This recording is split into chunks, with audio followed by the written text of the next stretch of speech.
In schools, you'll find many wireless devices inside classrooms, including but not limited to commercial grade access points, aka routers, laptops, iPads, whiteboards, virtual reality headsets, student cell phones, and possibly RFID chips in uniforms and ID badges, etc. Exposure to children from this cumulative variety of sources manifest in many ways, typically starting with regular headaches, dizziness, brain fog, nausea, rashes, pressure in chest, nosebleeds, ear bleeds. A portion of our population experience electromagnetic hypersensitivity, or EHS, and are very much aware of these symptoms. However, since many conditions carry with them similar symptoms and many medical practitioners aren't trained in these areas, diagnosing the precise cause can be difficult. It's important to note that just because you don't feel reactions such as these from wireless exposure doesn't mean you're not being affected. And also, I should mention that there are more and more environmental practitioners specializing in this sort of condition. So that's encouraging, and you can find directories in the US online. If your child complains of any of these symptoms, we suggest that you ask if they feel better at home than at school. If so, you'll likely have an excellent reason to visit your school board right away. And if they have these symptoms both at home and school, you'll see some suggestions for reducing their exposure while at home a little later on in our presentation. In homes, the radiating devices may include baby monitors, smart TVs, gaming devices, laptops, iPods, iPads, cordless and cell phones, Wi-Fi routers, countless smartphones, laptops, gaming stations, virtual reality headsets, and if you have a smart home, there are many more gadgets throughout as well. In communities, you'll likely see small cell antennas on poles in residential communities more and more as time goes on. Antennas on retail and commercial buildings, including nursing homes and hospitals, and at churches. And teachers face their own set of challenges. This California teacher gives a full account of her personal experience, along with that of her students. Hi, my name is Honora Lawson. I'm a teacher at Johnny Cochran Middle School. And I came here today in part because I am very sensitive to the Wi-Fi. I know that there were several resolutions from 2000 to 2009 to 2013 with regards to protecting the health and safety of students as well as employees. At the present time, I am in an ongoing discussion with my principal at Cochran Middle School with regards to keeping the wired connections in my classroom unplugged that are connecting to the actual Wi-Fi. Over the spring break, I'm assuming they put the Wi-Fi in for the Common Core Smarter Balance test. When I came back to work that Monday, I was deathly ill, and the illness continued. I had emergency surgery last week. Now, I cannot say causality was the Wi-Fi. I passed out at school and had to be rushed to the hospital and had surgery that day. So, I have a doctor's note now clearly explaining why I had the symptoms that I had. And I have an appointment tomorrow with a heart doctor to also verify the Wi-Fi concerns. I was told by my doctor on Friday that individuals who have mercury in the mouth, such as myself, the mercury conducts the Wi-Fi and manifests differently in individuals like myself who have the mercury in my mouth. So as a result, I am more sensitive than most people. And the Wi-Fi doesn't happen immediately. The illness doesn't happen immediately. It takes about an hour, 2 hours to 3 hours, depending on the level of exposure in the room. So I am asking this panel here to really consider. I've had bleeders in my classroom recently when I've come back from spring break. The students are having nosebleeds, and the main offices are refusing to do incident reports. I've had 2 7th grade students bleeding out of their ears. So I do think that there needs to be some kind of ongoing transparency where you're involving the students and not just having the adults always in the conversations and not just selecting certain individuals to speak for LAUSD students. In addition to the concerns over the cumulative exposure from wireless devices, along with potential for 5G components to have been installed in many schools, there are related problems with the use of screens in general. Co-founder of the National Association for Children in Safe Technology, Rachel Neumer, discusses where this is originating and how extensive it is in our schools. They are mandating the use of screens 24/7, anytime, anywhere. This is coming from the Department of Ed, and of course we've talked about it in our other interviews that we've done, that this is originating at the international level, that this is a mandate that, all children are going to have a device and that they're going to be able to access it anytime, anywhere. So, we've got things like addictions, social, emotional, behavioral issues. We've got, issues with impulsivity, anxiety, depression, isolation, bullying and violence, suicide. We've got problems with sensory processing disorder, which a lot of people may not know what that is, but actually it's estimated that 1 in 20 children in the United States has some form of sensory processing disorder.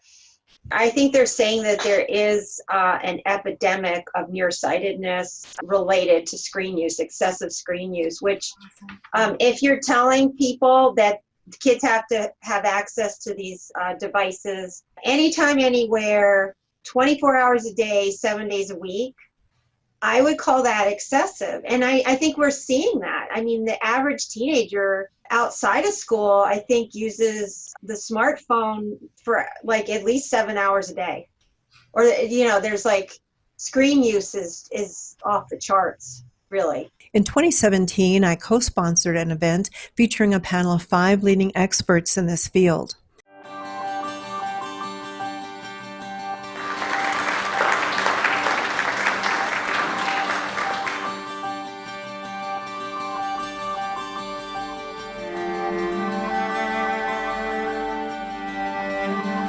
The growing trend of giving children one-to-one devices such as Chromebooks, laptops, virtual reality headsets, and iPads at school is increasing the amount of screen time our children experience daily. Screen use and the electromagnetic radiation emitted from these devices has been associated with a myriad of health risks, including myopia, retinal damage, sleeplessness, addiction, and behavioral issues, to name a few. The use of screens in schools also brings with it information sharing and privacy issues associated with online curricula, online assessments, and student data collection. In this presentation, we'll learn from 5 experts in various aspects of this new field of public health and information sharing. We'll touch on behavioral issues, addiction risks, electromagnetic radiation health effects, privacy threats, and eye damage, as well as action steps parents and others concerned with these issues can take.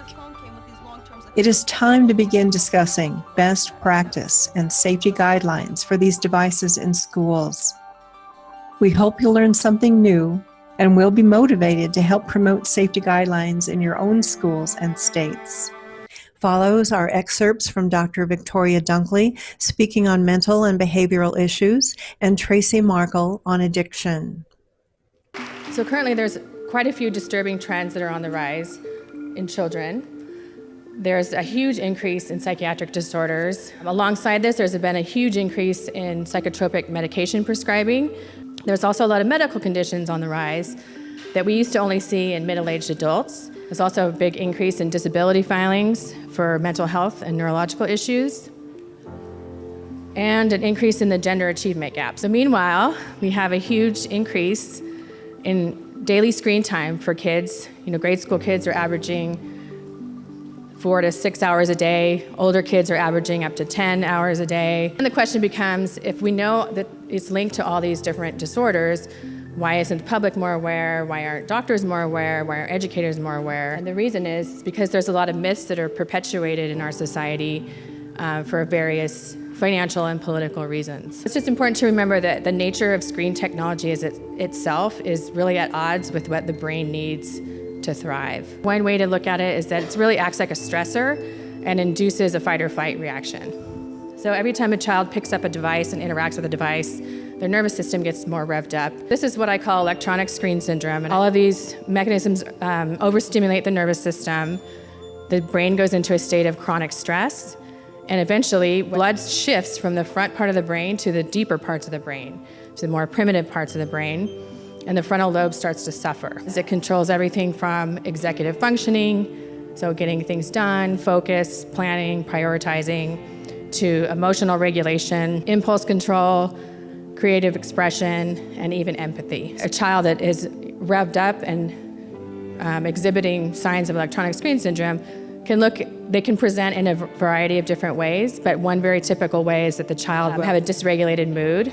Cognitively, they tend to have very poor focus, they're forgetful. Behaviorally, they'll tend to be very oppositional, defiant, poor social skills, and then eventually in the long term, we see academic failure, including in college students, especially young men are really struggling, and unemployment. So what's the solution for all of this? What I do with the people I work with is, I call it the RESET program. And basically it's a strict extended electronic fast for a minimum of 3 to 4 weeks. This allows the body clock to resynchronize, rebalances the stress hormones as well as the brain chemistry. In doing so, this helps the blood flow return to the frontal lobe and improves the child's mood, cognition, and behavior. And it can be quite dramatic and in a matter of weeks. These are some recommendations for kind of some policy changes that can be made. We really need to pace introducing technology to kids based on developmental needs and also individual needs. We need to remember that restricting screens during youth actually protects the frontal lobe and going to help them be more likely to develop healthy screen habits as an adult. We need to use electronic fasts regularly and liberally. We need to use wired-only access. In school, we need to have kids be allowed to do fast. They need to be able to be opted out of iPad and laptop programs, and they should be allowed other tech-related accommodations as well. 8.5% of American youth aged 8 to 18 years old meet the criteria for pathological video game use. And Dr. Young completed a study in 2011 where 13 to 18.4% of college students met the criteria for internet addiction disorder. So I'm here to talk about the students who are most risk of overuse and addiction. We have our neurotypical group. These are the students who have typical neurological development. And we also have a group of students that fall under the umbrella of neurodevelopmental disorders that include ADHD, autism spectrum disorder, and specific learning disabilities. And we have groups of students who fall under the category of having emotional issues and mental health diagnoses. So what causes these students to struggle and to prioritize and immerse into screens, and I talk about video games, social networking, overdoing their homework on the screen? We have a strong psychological innate need to get these needs met. And these needs include competence, a sense of competence, feeling like we're capable and we're able, and a need for relatedness. And that need is really strong for young people, where before screens showed up on the scene, they would have to figure out how to get these needs met in real life situations. These students are seeking stimulation, they're seeking immediate gratification, and so when they're sitting in front of the classroom and they have a choice of playing that game or they have a choice of doing their math word assignment, I wonder what they're going to choose.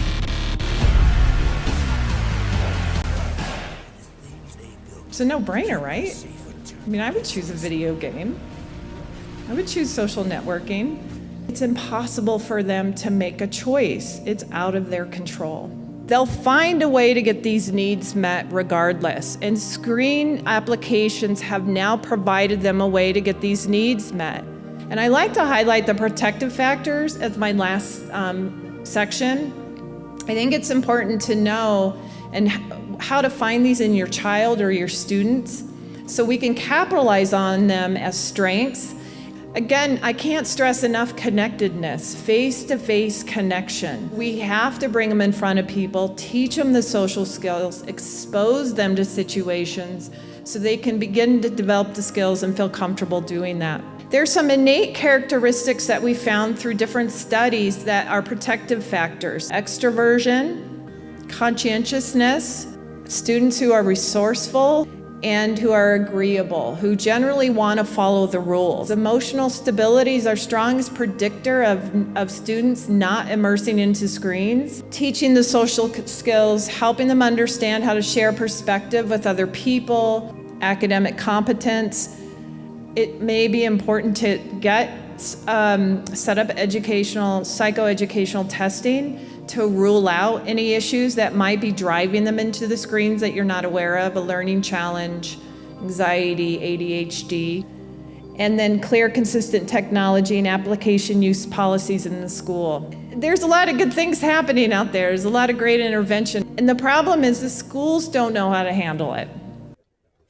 After 4 students and 3 teachers were diagnosed with cancer within a 3-year period, Sprint finally removed a cell tower at a Ripon, California elementary school. While it's exceedingly difficult to identify the cause of a cancer cluster, parents and students in the San Joaquin County School are convinced there is one there, and it's caused by the campus cell tower. They not only protested, but several abandoned the small school, which now features 4 rare cancers in students, 2 with brain tumors, 1 with kidney cancer, and 1 with liver cancer. Investigations of not only cell tower radiation, but also water quality have been done. After 200 parents stormed the school board meeting, school officials were prompted to ask for the cell tower to be removed at the K-8 school. Sprint has done so. This report is courtesy of Physicians for Safe Technology. In a March 2019 Waking Times article, it's reported that Monica Ferrulli, whose son Mason was treated for brain cancer in 2017, said RUSD has cited an obsolete American Cancer Society study in keeping the tower in place since the controversy erupted. It's just denial, Ferrulli told the board. She vowed that parents would continue to keep their children out of the school. We've dedicated events like this roundtable to Mason, honoring him, but also the many others he represents who've been unnecessarily challenged by this damaging technology in the hopes that it will bring more awareness that leads to more remedies for our children. We will cover many symptoms resulting from exposure to this radiation. But here's a chart that will give you an idea of the variety that have presented. The amount of time between exposure and when these symptoms develop is a clue to how much radiation a person has absorbed. By the first round of signs and symptoms, a person with radiation sickness may have a brief period with no apparent illness, followed by the onset of new, more serious symptoms. And you may find it interesting to compare the dramatic rise in chronic diseases since 1990, essentially running parallel with the proliferation of wireless technology. This chart is courtesy of Richard Lear. We suggest making efforts to join our parents to speak before the school boards, to join other parents to speak before the school boards and let them know it's not okay to radiate your children and demand wired.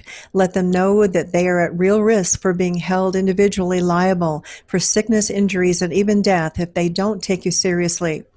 Consider using the Notice of Liability process and Freedom of Information Act form in the form of a letter, and if necessary, inform them that if they don't show signs of improving conditions, you and other parents are prepared to remove your children from their school to be homeschooled.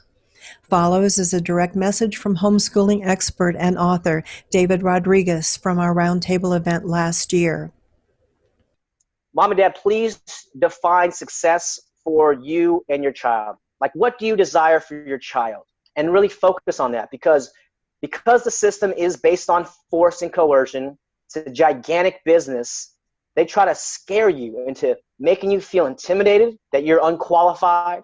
Say, well, what makes you qualified to homeschool your child? You say, because I love them with all of my heart, and there's no teacher in the world who loves them as much as me. And you can live confidently knowing that that is the truth, because that is. And so I'll leave it there with that. Actually, if I have 30 more seconds, I'll leave this words from John Gatto on what it means to be educated. Writes his own script through life. He is not a character in anyone else's play, nor does he mouth the words of any intellectual's utopian fantasy. He is self-determined. Time does not hang heavily on an educated person's hands. He can be alone. He is never at a loss for what to do with time. An educated person knows his rights and knows how to defend them. An educated person knows the ways of the human heart. He is hard to cheat or fool. An educated person possesses useful knowledge, how to build a house, a boat, how to grow food. An educated person possesses a blueprint of personal value, a philosophy. This philosophy tends toward the absolute. It is not plastic or relative, altering to suit circumstances. Because of this, an educated person knows at all times who he is, what he will tolerate, where to find peace. But at the same time, an educated person is aware of and respects community values and strange values. An educated person can form healthy attachments wherever he is because he understands the dynamics of relationships. An educated person accepts and understands his own mortality and its seasons. He understands that without death and aging, nothing would have any meaning. An educated person learns from all ages, even from the last minutes of his life. An educated person can discover the truth for himself. He has an intense awareness of profound significance of being and the profound significance of being here. An educated person can figure out how to be useful to others, and in trading time, insight, and service to meet the needs of others, he can earn the material things he needs to sustain a wholesome life. An educated person has the capacity to create new things, new experiences, and new ideas. Christina, Nicola, and the whole team of experts and friends and family here, everybody watching at home and online, whenever you see this, I'm going to encourage you to remove your children from the school system. And if I can assist you in any way, online or personally or in group setting, please let me know. Thank you so much. I strongly suggest that schools develop a policy to ban cell phones, and if that's not feasible, suggest that teachers collect them at the beginning of class. Another option might be having protective cases for them. There are a couple of schools of thought on remedying our children being radiated at school. One believes that turning off when not in use is a good idea, where another believes that only hardwiring will do, for there's no safe level of radiation proven safe for children. Follows is an excerpt from my conversation with the co-founders of the National Association for Children and Safe Technology. It's been shown through thousands of peer-reviewed, published scientific studies that there is harm caused there, and we'll be including a link for more information on that. And also, I'd like to say it seems appropriate that Dr. Erica Mallory Blythe has gone on record at talking about this topic. And she said, on surface, it sounds like a really good idea to reduce it when not in use, but she likened it to giving a child a low-tar cigarette, that it's not good enough, that stronger measures needed to happen to protect them. Now, some years ago, I put together this slide, which explained to people how to reduce their personal exposure. But I'll be honest, I think reducing exposure in all of these different ways is a nice idea. But when it comes to children, it's a bit like giving them a low-tar cigarette. I don't think it's legally defensible in terms of proper protection for a group which, by the way, are often not consenting and not benefiting.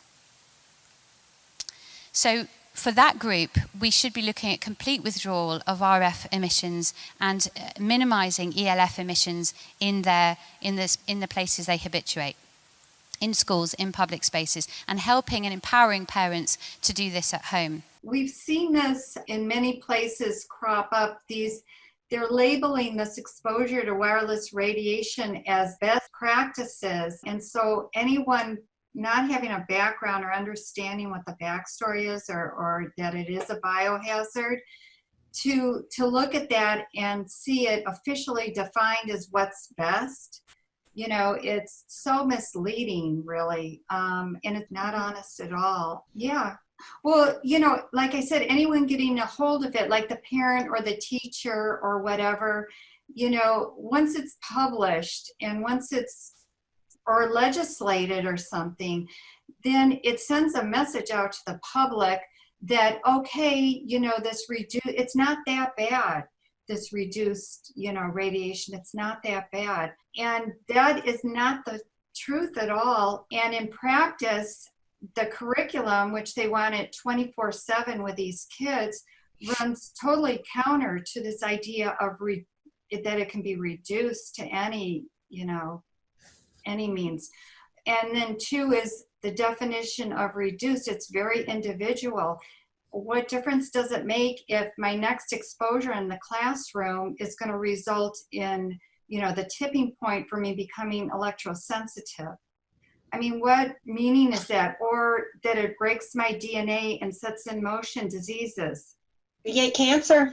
They have no idea how it's going to impact the particular biology of the individuals. I'd like to say too is, let's just talk about what it would look like if you were to implement this turning it on and turning it off, turning it on only when you need it and off when you don't. And that what it's dependent on is the teacher remembering throughout the day, I have to turn this thing off. I have to turn it off when I'm not using it. So, amongst all their other work at school, they're having to break and remember to turn that thing off. Good point. And, too, it can become very subjective where, if a teacher doesn't believe it's really, a biohazard and not a big deal, or it's okay if we just leave it on today because I don't feel like running back and forth to turn it on and turn it off, then I don't do that, that kind of thing. Or, it's just so unique to whatever that environment is, whoever the teacher is, it's dependent on things it should never be dependent on. And here we are crafting legislation to try and limit it. Well, why are we doing that? Because there's an absence of public health policy on this. There's nothing whatsoever going. And it's people trying to step in to do something. Well, doing it halfway isn't going to do it. And there's going to be continued harm to the people involved and continued denial of basic human rights to be able to be, in a healthy environment, which the expectation should always be there. Also, Dr. Timothy Sheckley has a direct message for parents and teachers about Wi-Fi in schools. You've shared that, while that's so, you do have some opinions, and wondering if you have any messages you'd like to share to the parents and teachers of the schools these days on what they might do, what they need to be aware of. Well, my personal feeling is that Wi-Fi has no place in school, and I'm not a real expert on the medical or potential health effects of wireless, and I do have a lot of concerns in it. And I think there's substantial literature and substantial reasons to be concerned on that. But what concerns me most is or from my perspective, the problem is impaired learning. It's socialization, it's attention deficit disorder, things like that. And you mentioned suicides. It's the social effect or consequence, a social consequence of over-reliance on social media for children. It's just inappropriate. And I think that it doesn't help teaching. Certainly kids need to become computer literate in some manner, and there's a way to probably do that in a school with computers, but not everywhere, and not mobile devices. I think they're just inappropriate for a school. There are many ways to reduce our exposure to this radiation in our homes. I highly recommend that if it's within your means, you consider investing in an EMF meter. There are many excellent ones on the market that with a bit of research, I'm sure you'll find a good match. In fact, I understand that the Coloradans for Safe Technology Group has a special offer through Safe Living Technologies. While exposure to limited pulsed microwave radiation is cumulative, it's important to know that when you reduce your child's proximity to it, you'll see rapid improvements. Many reports are coming in that decreasing electromagnetic radiation exposures can help increase a child's functioning, especially children with autism, ADHD, or other neurological issues. In other words, just as we support our children with healthy food and healthy play, we can also provide a healthy environment by reducing EMFs in their daily life. How might we step in to set a better example for our children? I've heard of families establishing a family tech policy to support one another in gaining a healthier balance with their use of this damaging technology. For example, setting up a station in the foyer where devices are parked in airplane mode or maybe after a certain hour in the evening until morning, putting the Wi-Fi router on a timer to turn off during restorative sleeping hours is recommended. You can also convert your wireless devices to wired using Ethernet cable. Just remember, even if we don't think so at times, our children are watching our behaviors and learn more from what we do than what we say. More from Dr. Dunkley on this. So if you can't read that, this guy is saying, it keeps me from looking at my phone every 2 seconds. So this is just a reminder that we know from human behavior that none of us are very good at actually changing our habits. It's much easier to change the environment if we need to change something. But it's important that, parents, including teachers, provide good role models. Beware the snake oil promotions of products claiming to protect from EMR. As Ole Johansson advises, if you are suspicious of the validity of various products, ask them to provide independent replications of research data showing their products function as claimed. I think you in the United States, you talk about snake oil, and that's a very good expression, And as you say, there are a number of products out there that doesn't do anything apart from rip you of your money. And I always tell people, if you are insecure about the quality and of a product, always ask the company for independent replications of research data showing that the product actually functions, and you should have independent replications of these observations, and the best would be from several different laboratories. And I will tell you, every time I ask companies with all these pendulums and pyramids and whatever, they have nothing to send to you, whereas serious companies, they would immediately say, oh yes, we have this report. In communities, consider such activities as speaking to city councils, contacting local legislators about smart meters, and following Tim Sheckley's advice about treating wireless as a public utility. Communities should develop their own fiber infrastructure and questioning 5G. The access to the internet is like a public utility. It's like, I compare it to water service or sewer service or paved streets. It's a fundamental public utility. And that means optical fiber to every house and business in the country. And then if you want wireless on top of that, if you're going to be moving around, fine, you can put that on top of it, but it's not a substitute for wires.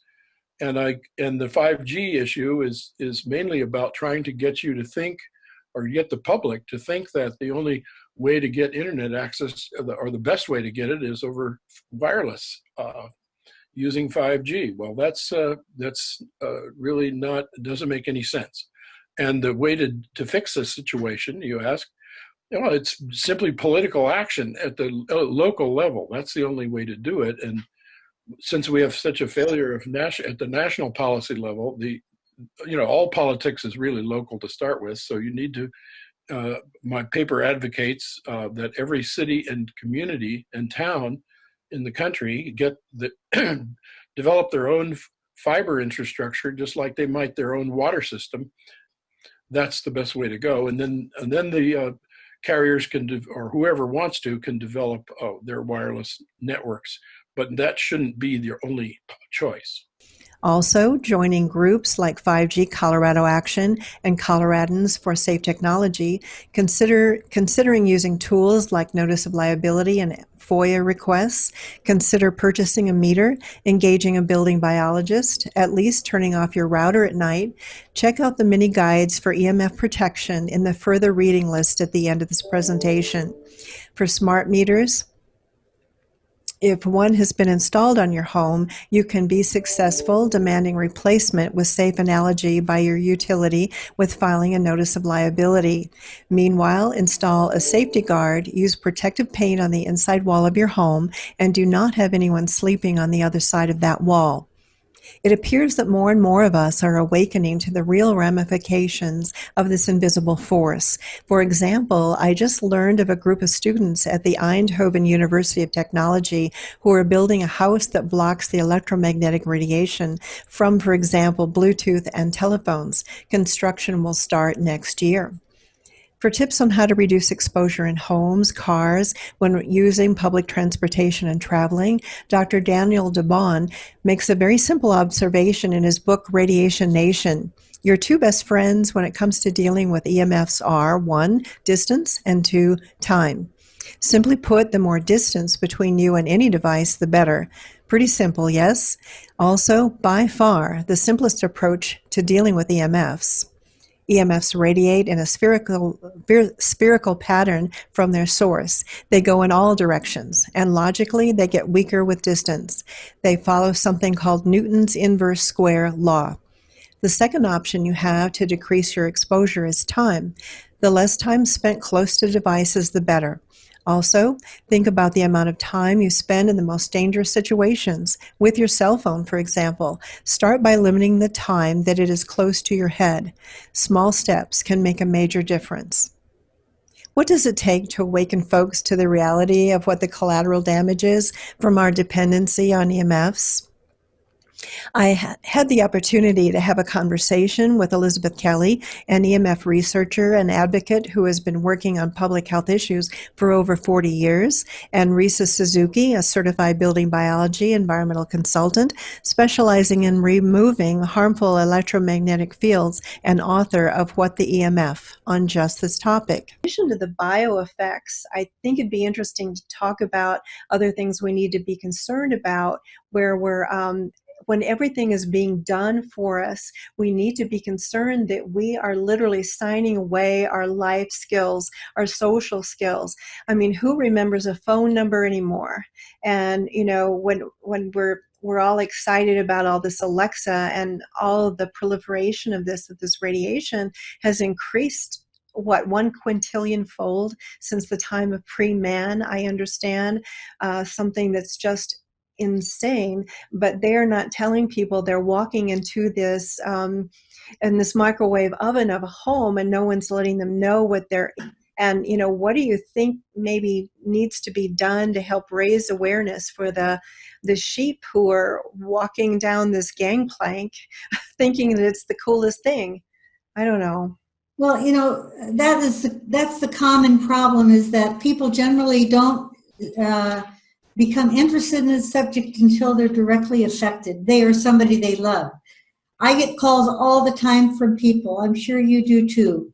And I'm sure Risa does too. Anybody working on this issue starts to get the calls because they're on the hunt for help. And you cannot go to your public health department. They don't know about this. Most public health departments are not talking about this at all. And unless it has to do with a high exposure condition for electrical workers or telecom workers, but generally with the general public, because the FCC says it's safe at the current level. Don't be concerned. There's no official word that no, it's not safe. That's what we're seeking. So people need to understand that that's why they need to take the matter into their own hands. I asked Risa about the pulse microwave radiation as is found in schools. That the biological effects showed up much sooner. So, you know, typically when you run studies, it takes something like, 10 to 15 years or more to be able to show biological effects. And with pulse radiation, it was showing much sooner, like 5 to 8 years. To me, this seems to further challenge our messaging around this invisible force. Not only can we not see, smell, taste, hear, or typically feel, when we do, it's not immediate. It can take those 5 to 8 years Risa mentioned, and even then, the symptoms don't necessarily point immediately in the direction of proper diagnosis. Thankfully, there are more and more environmental doctors who specialize in this field. Elizabeth Kelly speaks about a special conference she presented at designed specifically for physicians and scientists. and I spoke at it. And they brought in scientists from around the world who have published in this field. And the program was designed to attract doctors to show them how to diagnose and treat problems due to electromagnetic fields and radiation, including sensitivities and neurological problems and cancers. There were well over 200 people there, mainly doctors and their associates. And for many of them, it was their first encounter with learning about EMF. I had the pleasure of developing a resolution coming out of that conference. I was asked to do it, that we're going to send to the US President and the Congress calling for a halt to 5G, and they signed it. They were very glad to go to a conference like this with expert doctors and scientists because they really don't know, and they're seeing people in their practices with mystery diseases, and that's why they came. And we're going to do it again. There's going to be another conference like this in about a year, in 5 months. Too many are paying the ultimate price.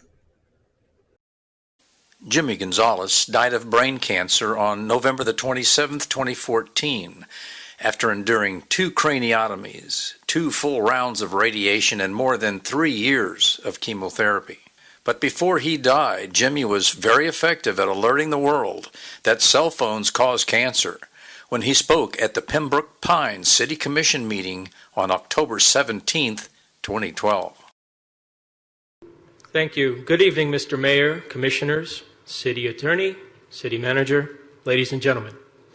Cell phones cause cancer. That's what numerous doctors and scientists from all around the world have been warning us about for years.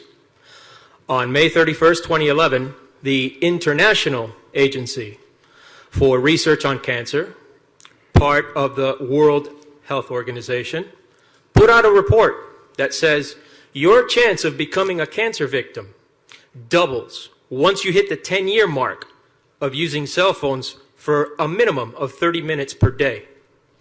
And yes, there are industry-funded studies that tell us not to worry about cell phones, or that it'll take another 20 or 30 years of research before we know whether cell phones cause cancer. In essence, they're telling us to treat cell phones like cigarettes 30 years ago. I, for one, happen to know that cell phones do cause cancer because everything we're being warned about by the World Health Organization's report and prestigious university professors like Dr. Deborah Davis fits me. I'm an attorney. From 2001 to 2011, I used to use cell phones a lot more than just 30 minutes a day. I always held it in my left hand, up against my left ear, and I carried them around in my suit jacket's inner pockets. Lo and behold, if you were standing close to me, you'd see that there's a scar on my left hand, the result of nerve tumor removal surgery. If you can see the scar on the left side of my head, that's the result of brain cancer surgery on August 23rd, 2011. That's glioblastoma multiforme level 4. On top of that, I have an MRI that shows a tumor at my aortic bifurcation, right where my cell phone sat in my suit jackets. So that's 1, 2, 3 results of having a cell phone against my body. I had a son that was going to school at San Diego State University, and he called me and he said, "Mom, I've got the worst headache." He says, "I'm projectile vomiting all over my apartment." And I said, "Get to the hospital." And the emergency room doctor at Sharps Memorial Hospital in San Diego called me, and he said, "Your son has bleeding in the brain." And I said, "We'll be there immediately." And my son had surgery that evening. When he got out, Dr. Tanawai told us that my son had brain cancer, and it was either the very worst or the second worst type of brain cancer you could have. It was nothing but chaos for 7 months. We moved him back home and had to pack everything that he owned in California and brought him home, and he only survived just shy of 7 months, and he died October 11th of 2008. August 7th of 2009, I typed in cancer clusters, and I saw SDSU, San Diego State University Brain Cancer Cluster. And I read this article over and over, and I think it put me in shock, and I ended up on the floor for the rest of the day. But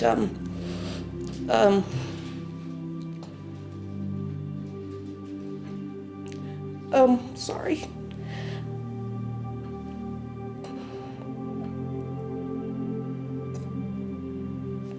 I realized they were talking about my son, so I immediately started contacting SDSU, the administration, and I felt myself just being bounced around. Nobody wanted to deal with me.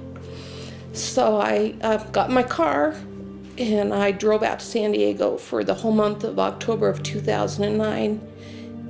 And I went over onto the campus. In these articles, they talked about a cell tower. And I went over there, and there's this huge cell tower that's outside of this building, which towers above Nassatir Hall and room 131, where all these kids and people have come down with brain cancer.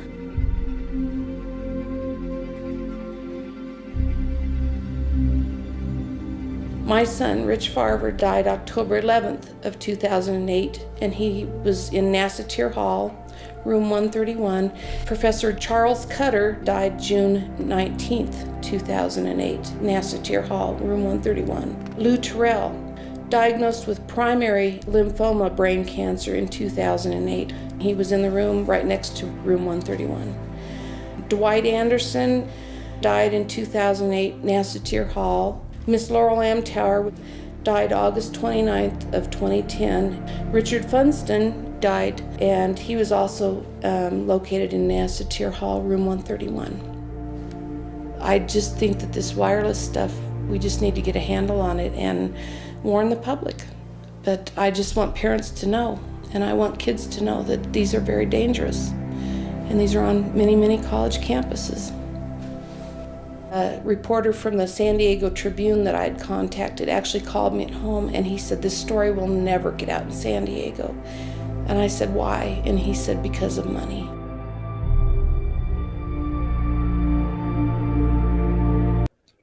In a 2018 article from Scientists for Wire Technology, it was reported that the late Senator John McCain died exactly 9 years after his friend, the late Senator Ted Kennedy, and of exactly the same thing, glioblastoma, the deadly brain cancer often caused by pulsed, data-modulated radiofrequency electromagnetic microwave radiation, or RF-EMR, from cellular telephones and infrastructure.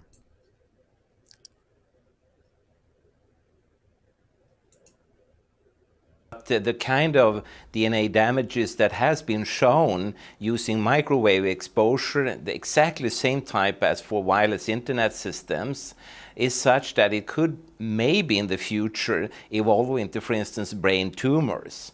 And so that's again a scary panorama in the future, and hopefully it will not.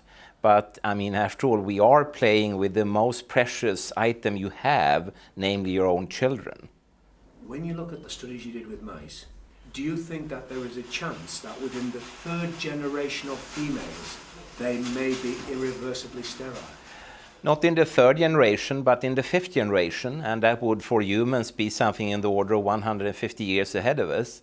And of course, then it's too late to say that you are sorry, and it's very too late to say stop. So I would suggest that you have, at least for the time being, a moratorium, a stop to these systems, use a wide in the meantime, and check out for effects of radiation. And again, as you said yourself, there is a wealth of papers. I mean, we're talking about thousands of published papers in the scientific literature, few of which, or sometimes none of which, have entered the official documentations from authorities and likewise. So I think it's really time to have an independent compilation of data. Such was done at August 31st, 2007 in the form of the Bioinitiative report, of which I was one of the authors. And then we put together approximately 2,000 scientific references on a little bit more than 600 pages, clearly saying that if you, for instance, if you are a rat or a mouse or a cell or a molecule, you should definitely not allow yourself to be exposed to this. And in the meantime, we have this full-scale experiment using our own kids.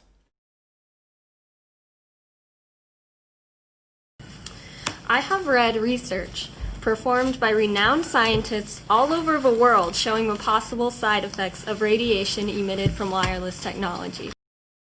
Let me just rattle some off right now.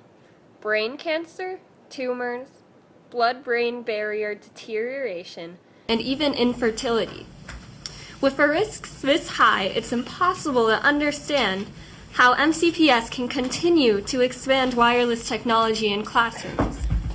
Of course, Wi-Fi is inevitable in the real world, but placing Wi-Fi transmitters, which I should mention, these transmitters are extremely high density and can power radiation waves through walls, even more so through our own bodies, in almost every single classroom in a school so that it turns into a giant microwave, is a violation of student and teachers' rights, and simply unnecessary.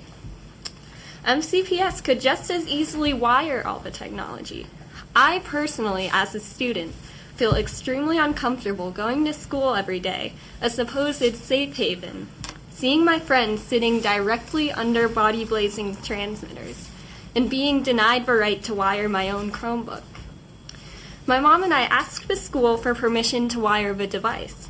The school initially deemed it impossible. And we wrote back saying that if you have the right supplies, it is in fact not impossible at all. The school then backtracked, making a fickle excuse of many on how the wired cord would be a tripping hazard. We're still waiting for an answer. The only reason why MCPS would be denying an act as simple as this is because they don't want all the Chromebooks in the school to be wired as well. What is MCPS trying to hide, and why does that go first before their own students' health?